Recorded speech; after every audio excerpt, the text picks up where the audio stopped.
I'm proud and excited to announce that the new book, Transform Your Body, Transform Your Life, is now available. I've put the links to grab your copy from Amazon worldwide in the show notes, and I can't wait to see what you think. As a thank you for listening to the podcast, email podcast@rntfitness.com with your receipt, and we'll send you the free ebook version to start reading immediately. If you like a sneak peek of what's inside, you can download the first chapter at rntfitness.com/book. Also, you've heard me talking about the power of journaling for a long time, so I'm happy to announce we've now got customized RNT journals in store. There's a mix of prompts and freestyle writing, which you can take a glimpse of on rntfitness.com/journal. Just a quick one before we get into this episode. If you're in the UK and you use supplements, I'd highly recommend checking out Reflex Nutrition, where they're giving up to 40% on all their range if you use the code PTRNT at checkout. I've been using Reflex for nearly a decade, with their microwave being one of my favorite whey proteins. It's grass-fed, hormone-free, and digests so well compared to most on the market. Check out their full supplement range, including all your transformation basics and plant-based alternatives on reflexnutrition.com, and use the code PTRNT at checkout for up to 40% off.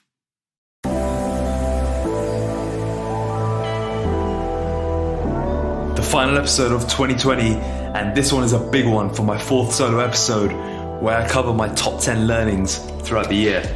It's been a year full of growth, and hopefully a few of my insights can help you in some form heading into 2021. I want to take this opportunity to thank everyone who supported the journey, tuned in throughout the year, and helped spread the mission of using the physical as the vehicle. Without further ado, here's my top 10 learnings of 2020.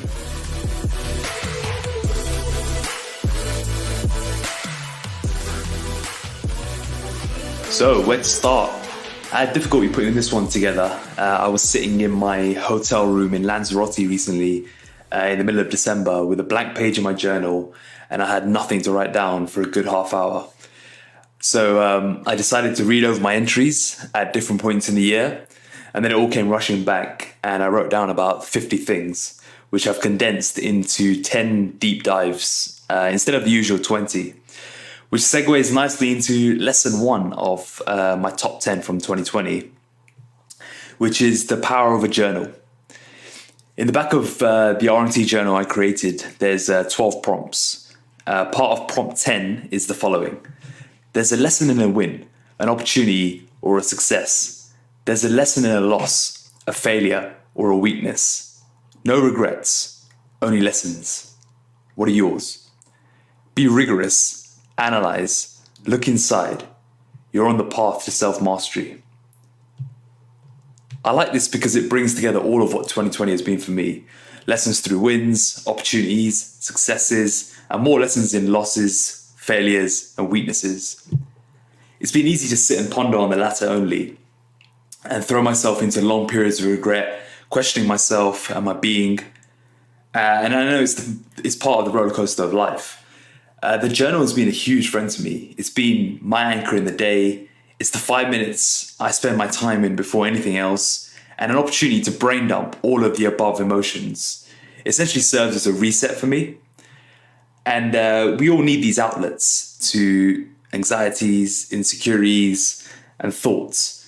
And the journal is one of mine, along with training. And more recently, what I've found is the power in reflecting on old entries. Because I was looking back at certain points of the year and I think, it was all there. And it's crazy how much your journal reflects your gut. Because the journal is something you don't need to lie to or paraphrase with. It's just brute honesty. And my lesson for the year with the journal is to pay attention to the entries more. What I've been doing is writing in it and then forget about it and then forgetting about it. But it may actually be one of my most powerful strategic tools for being a better person. Any mistake or revelation this year was spotted by the journal way before it played out in real life. And when I was reading through these old entries a couple of days ago, it was actually crazy how I didn't spot certain things. So the lesson here is trust the journal and know the power of it. Number 2, the gut never lies. In a similar vein, I've learnt my gut instinct is always right. Again, anything that may have played out this year was almost always a gut instinct before. More often than not, it was actually written down in my journal. Some particular decisions which have been hard this year could have been avoided by just acting on my gut instinct 6 to 12 months earlier.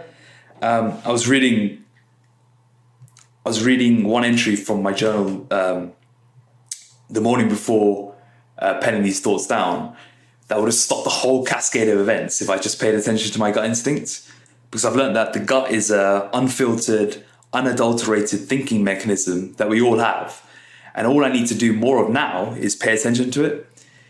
I learned this year that when I don't pay attention to the gut instinct, it always manifests physically, whether in rashes, infections, eczema, partial hearing loss, joint pain, and various other ailments that are almost always linked to a gut instinct that I'm sweeping under the carpet.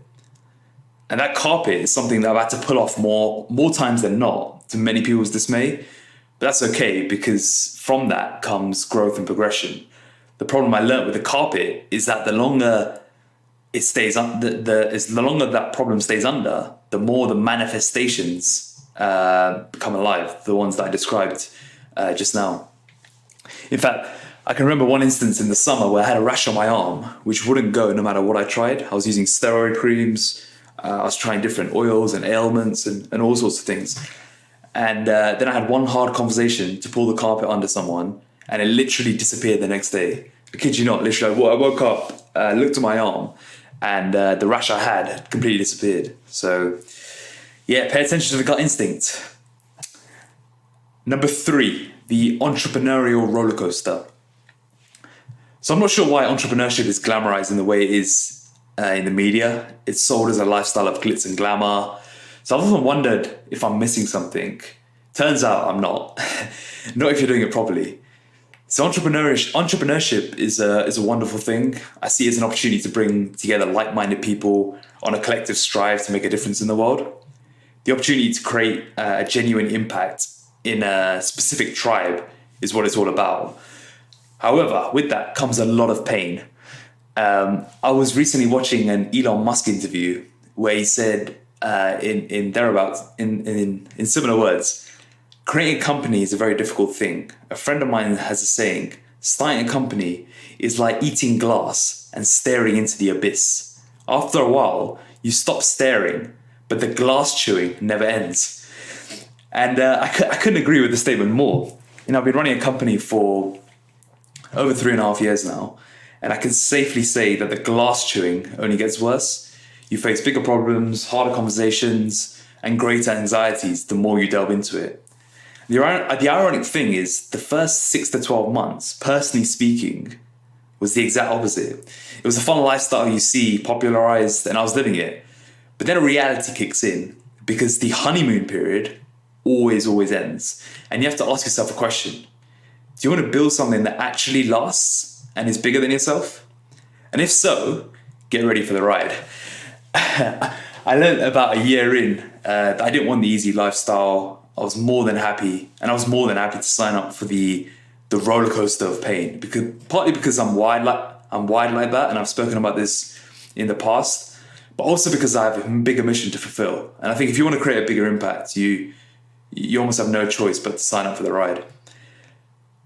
Essentially, I'm not gonna see a world where people use the physical as the vehicle, staying as a one-man band or a small band of brothers partying and going on holiday together. I did all that, but purpose and impact requires high performance and a whole different way of working. And with that comes a filter, and with that means pushing forward no matter what. I was thinking about this the other day, and mental health as an entrepreneur is rarely spoken about. The truth is that until you have, from what I've learned, until you have a systemized business that works for the most part without you, you're in for a massive struggle. Getting to that point for me was brutal in itself. I've talked quite openly about the few times that I've collapsed and various other things. And most people will quit to get into that point, which, by the way, is not what you'll see advertised on social media. And it's why we hear the stats around startup closures. and all these things, which is why every 6 months I still document every 6 months, because to me it's a win to get to each of those mini milestones. But what I've learned recently is getting to that next level of performance where the business is set up to achieve a big vision is even harder. And that's the ride I'm on right now. And while the masochistic part of me is loving it, I've learned a lot about my resilience, pain tolerance, and ability to push through a constant state of exhaustion, which parallels closely to the extreme depths of the grind that I put myself through when I'm getting lean. And it's probably why I always over diet, because it's always a test of resilience, pain tolerance, and ability to just push through no matter what. Throughout all of this ability to just push through, my anxieties always play out physically. So I don't get stopped in my tracks with mental health. Like, I don't have debilitating periods where I can't do anything. What happens instead is it builds up inside until I get a rash or an infection or some type of injury. And then I often push on even harder until I tune into my gut, which probably clocked onto something a while back.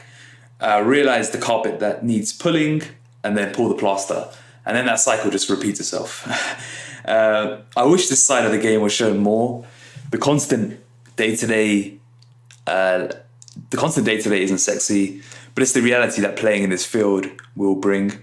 The only thing that keeps me personally going is a vision, which is why a strong foundation of purpose is so important. Number 4, my success definition hasn't evolved since the last one. So in each of my reflective annual pieces that I do at the end of the year, normally it's top 20, but today's actually a top 10. But in each of my previous top 20s, I've had a section on what success means to me. And last year I spoke about it being living in my flow, where I wrote, I further refined it since to 3 core pillars: creativity, connection, self-care. So long as I strive to live my days filled with creativity, i.e. writing, coaching, strategizing, deep, meaningful connection with family and friends, and lots of self-care, training, sleeping, eating well, journaling, and walking, I am successful.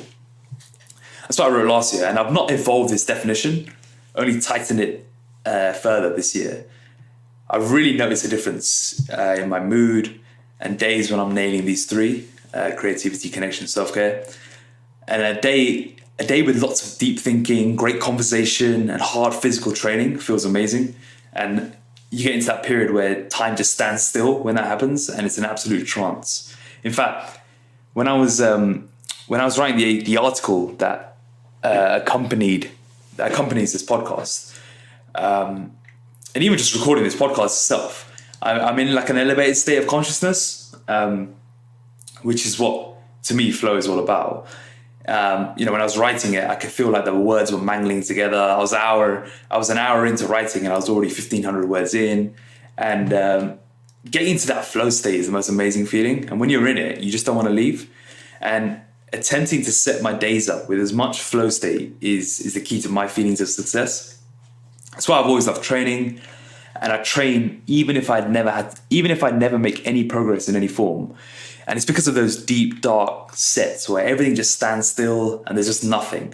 It's the void, and that's what I train for. It's a very addictive feeling, and it's something I couldn't really get when I was training at home during the various lockdowns this year, because the environment helps so much. And that's why I campaigned so hard for the gyms to stay open, because this was a personal fight for me. And number 5, environment dictates growth, performance, and success. So the old adage that you may have heard, you are the average of the 5 people you spend most time with, still stands true. This reflects in everything, and I've seen more evidence for it this year than any other. The gym is one environment, and it's why I've never been a member of a commercial, low-cost gym chain, because the environment inside isn't conducive to serious, hard training. You can just tell when you walk into a gym what sort of environment it is by the quality of equipment. And I'd rather pay the extra money for the environment, because you need an environment you can lose yourself in and get into that void state. The right environment is why I place such a strong focus on team and community. I have to filter. One of my responsibilities is to filter out the wrong team members, because one bad apple can spoil the bunch, which affects culture and therefore affects performance. And a toxic environment is the worst place to be, and it affects everyone, even the good ones. With purpose and big vision, I've learned that you generate a filter that naturally throws bad apples away and also brings together the right people to strive forward together. And that's powerful. Similarly, the community aspect of the R&D family serves as a place to leverage shared mindset, vision, and purpose, of which is to achieve self-mastery, growth, and transformation. And when you surround yourself with like-minded people on a similar quest, your own journey amplifies. And I've learned this year that peer accountability, support, and community might just be the most important, most powerful tool to transform anything. And it's like the James Norbury story goes, which is more important, asked the big panda, the journey or the destination? The company, said the tiny dragon. And I really love that story from James Norbury, and actually put it into a little graphic. I adapted his own graphic into ours. So it's one of my favorite sort of sayings this year, and it really does make a lot of sense. At R&T, I'm really grateful for the community of like-minded people pushing to become the best version of themselves, and the team who share the vision to see a world where the physical is the vehicle for everyone. And this community spirit, this team spirit, it is the best part of this whole journey. Number 6, growth versus goals. So at the tail end of every year, I sit down to write some goals down for the next year, personally and professionally. And this is the first time I'm not doing it, and it actually feels very liberating. A big mindset shift I've adopted this year has been one of focusing on growth versus goals. I know my vision and long-term strive, and that's all that matters. Now all I need to focus on is growing a little bit each day, each week, each month, and each year. That doesn't always mean tangible growth. Most of the time it's actually intangible, unknown, and impossible to track. But that's actually the best growth. I was talking to one of my friends about some of the low points of this year, and she said back, this year has been nothing but 100% growth for you. And it took a while to get my head around that statement, as tangibly I couldn't see much. But on reflection, I understand it more than ever, having started spotting commonalities in it, especially in the realm of staying in shape. Getting into shape is a very tangible thing. You see results every week and can visibly see your body getting better and better. Staying in shape requires a huge mindset shift. Requires a huge shift in mindset from setting goals to seeking continuous growth over time. This focus becomes incremental 1% gains, not setting goals to stay in shape, but doing it because you love it and have a purpose to do so. And ultimately because progressive overload is the best metaphor for life. I was asked about what my training goals were for 2021, and my response was very different to the norm. Previously, it would be to set a certain PR or a body weight range I want to stay in. And this time it's to enjoy the journey, train as hard and as often as I can, and get a little bit better on my favorite lifts each time. I've had a goal for my RDL, Romanian deadlift, to achieve 160 kilos for 6 for a long time. But I'm now much less attached to it than I used to be. And it's more, I'm not worried when or even if it happens. It's just like the vision in the business. I know it'll happen one day.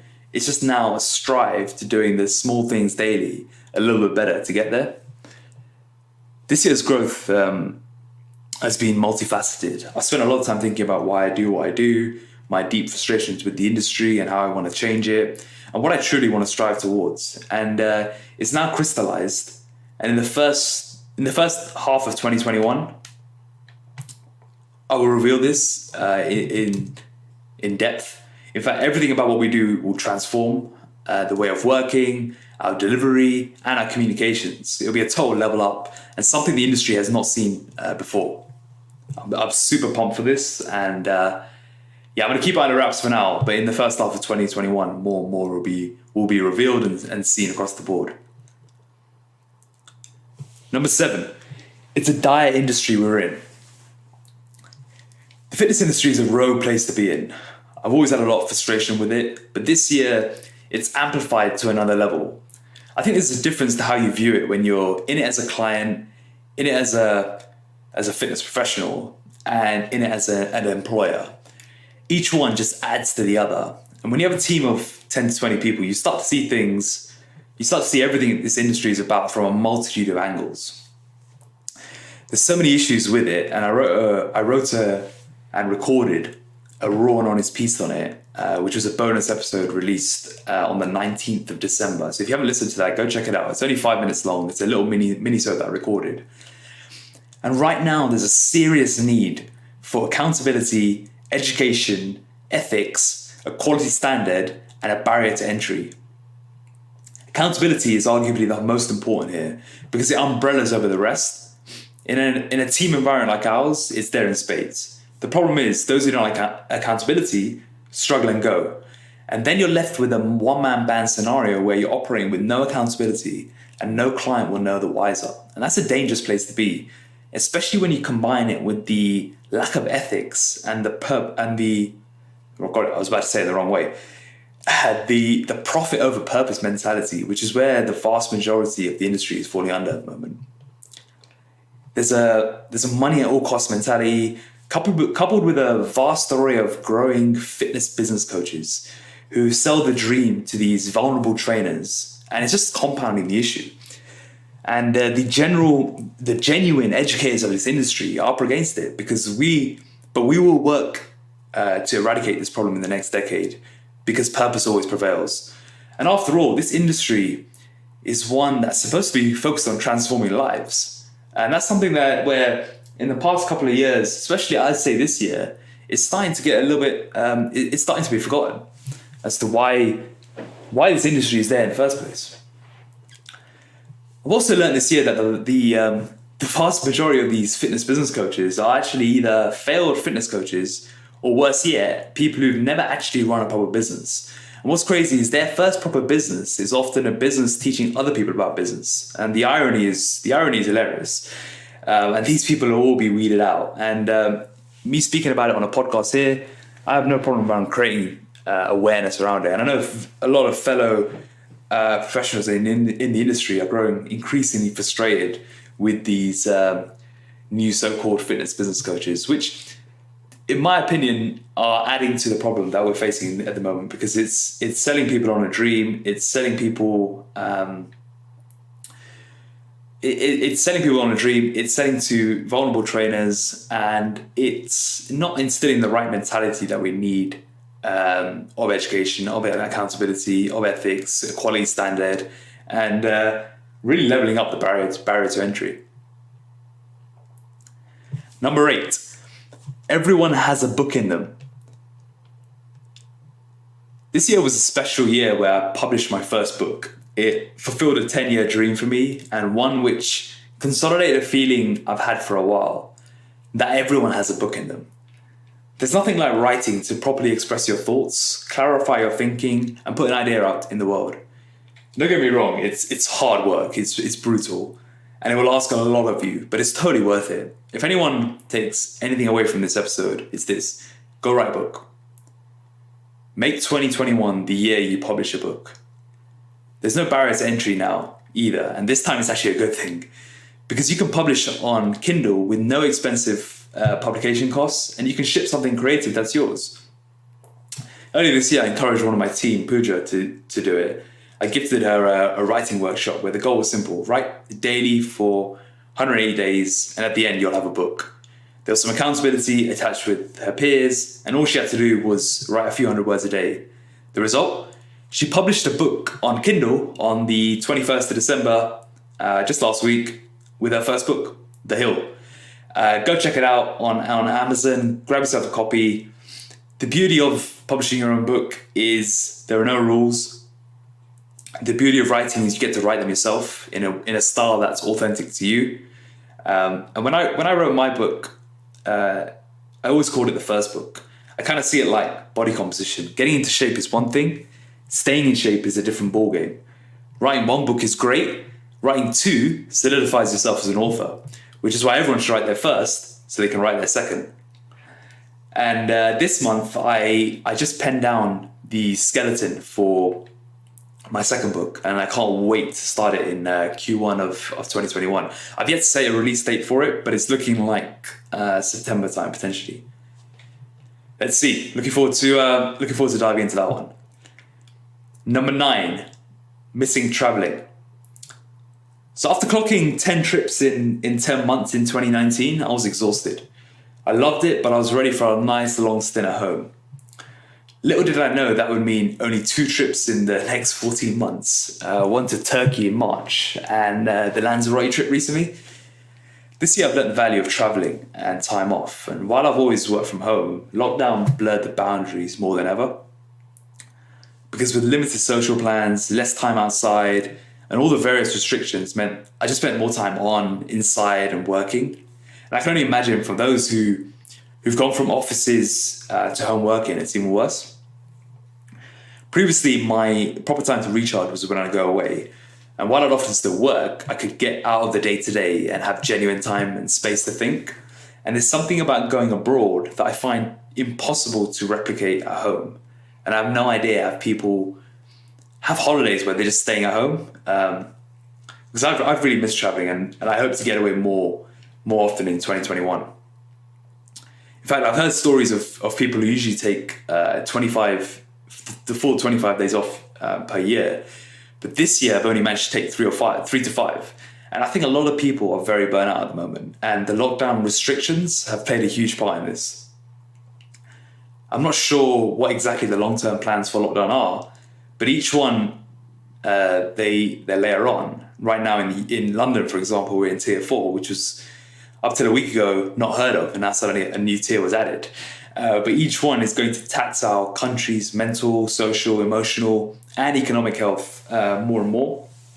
Not only the economic health is tangible, the former 3, mental, social, and emotional, are deteriorating the lives of millions. And I don't think the impact has been seen yet, and that's going to be really dangerous when it does fully come to light. Now, I'm no expert on this all, but my view on restrictions are simple. I think if you're young and healthy, you should be allowed to go out as normal. If you're old, at risk, or have symptoms, stay at home. The lack of consistency across the rules has made little sense, and I believe this is only playing into people's anxieties and frustrations around the whole situation even more. And number 10, communication in relationships. So this year I took a big plunge and popped the question to my now fiance. Moving in together and getting engaged was definitely one of my top highlights of the year. And we timed it just right. It was literally only a few weeks before lockdown. And I remember when we moved in, I said, so as you know, I work from home every day, and I know you take a work from home day every week usually, but it's probably best to reduce them so we have our space. And little did I know that a few weeks later, we'd go into our 4-month lockdown of being at home pretty much 24/7 together. And it turned out to be the best thing. And lockdown was a very special time for me personally, as it took our relationship to the next level. And we went from living apart, seeing each other once or twice a week, to being with each other all times. And making that switch from infrequent couple hours a week to 24/7 pretty much in lockdown is probably the best way to gauge if it's right or not. And it's only going to go one of two ways. You're either going to go to the next level, or you're going to fall apart. And luckily, it was the former. And I know if it wasn't for this period, I wouldn't have proposed on the 7th of August this year. And what was crazy is I literally made the decision only a few weeks before it happened. And it's one of the best decisions I've made. I was thinking about why we survived this massive lockdown test, given I knew some friends whose lockdown experience actually exposed their relationship negatively. And it comes quite simply down to communication. One of our relationship staples is a weekly check-in. Every Saturday morning, we have a ritual. We go to a local coffee shop, artisan cafe, as long as it's open, owing to lockdown. We take out a dedicated shared journal that we have, and we run through the following structure. Number 1 is appreciations of one another. So we aim for a minimum of 3, and this could be literally anything, however small, however big. Number 2 is together to-dos. So anything we have to do together as a to-do, sort of a to-do list for the next week. Number 3 are plans for good times. So this could be a date night, it could be a social event, or whatever it may be. Number 4 is opportunities to improve. And this is the place to kind of let anything out and give feedback, which I'll expand on in a second. And number 5 is shared wins for the week. And I was turned on to the variation of this by a friend of mine back in November 2019. We made a few adaptations and we thought we'd try it that week. And honestly, we haven't looked back since. It's become a weekly staple where it provides the perfect balance of not only gratitude, but genuine development too. It's become a proactive and safe forum to air any concerns, issues, or feedback, so nothing lingers, or as I've been speaking about a lot in this podcast, gets swept under the carpet. This structure that we have typically triggers deeper conversations thereafter. More than anything, allows for communication to remain strong at all times. It's an anchor for us, a non-negotiable, and I know the consistent nature of it allows for a compounding impact. I often joke with my fiance that it's not easy dating someone like me who's consumed by their work. And with everything the roller coaster of my work brings, especially this year, I also know I couldn't do it without her. And it's probably why I had to lock her in this year. So there you go. Just a recap on that structure if anyone wants to try. Number 1, appreciations for one another. Number 2, together to-dos. Number 3, plans for good times. Number 4, opportunities to improve. And number 5, wins for the week. Give it a go, honestly a game changer. So what does 2021 hold? I'm very, very grateful for this year. My personal and professional growth has been through the roof, and it's set me up to really go after what I want in life. I learned that with extreme challenge comes extreme filtering in people and in purpose. The support I've had from some people has been incredible, for which I'm eternally grateful for. I've been able to filter out the real from the pretenders, and I've sharpened my BS detector to greater heights. Filtering purpose is an interesting one. At no point through this year did I ever think this isn't for me, that maybe I'm not here to create a platform to transform, or that maybe my purpose lies elsewhere. What's happened instead is actually solidified everything. And that's been really, really interesting and very, very good to see that. In extreme challenge, you also separate the amateurs, the hobbyists, the hacks from the professionals. People who may dip their toes in or want to try something out, usually quit in the midst of the challenge. And like I said earlier, it's easy to get into shape. It's hard to stay there. It's easy to start something. It's hard to stick with it. And the parallels of the journey, the 5-phase journey, runs deep through everything. And it's why in the book I had a section reading between the lines, because you can take everything from the journey and apply it into so many different aspects of life. And I think that's where a lot of the power resides in. What was interesting this year, and I didn't cover it in my top 10, but I want to touch on it now, is that in the periods of extreme challenge came with it a real spiritual awakening. And I started to connect the dots across the board with various experiences that have proven nothing short of eye-opening and life-changing. And the deeper you enter the realm of transformation, the more you begin to see how the physical is the vehicle to mental, emotional, social, and spiritual health. And it's taken me a long time to unlock the last of the 5 pillars. It's one many of us often dismiss or turn a blind eye to. Yet it's often when you least expect it that it comes to light. And I've learned that nothing is a coincidence, which makes meeting certain people, having certain experiences, and reading certain texts all a part of the journey that we're on. And I'm looking forward to seeing how this spiritual awakening or journey continues in 2021. Ultimately, in 2021, I want it to be the year of flow. I know what puts me in that trance-like state that I'm speaking in right now, and I want to craft my days more and more to be all flow, and that's the strive. I've started writing book number 2, and I'm looking forward to seeing how that unravels, especially because writing is something that puts me into that trance-like state. I'm going to transform our mission delivery and experience into a whole new realm of our own in this industry, as well as continuing to educate the world on the truth about transformation.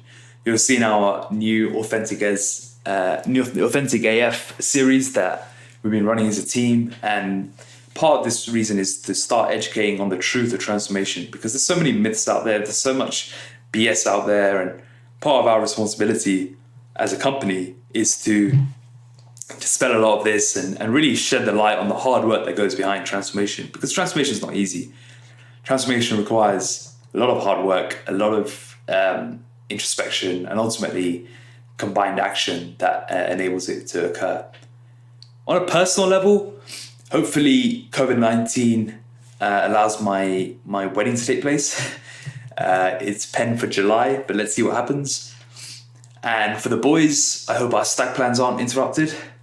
I'm not sure what they've got planned, but hopefully COVID-19 doesn't put a spanner in those works. I just want to finish off by saying with a new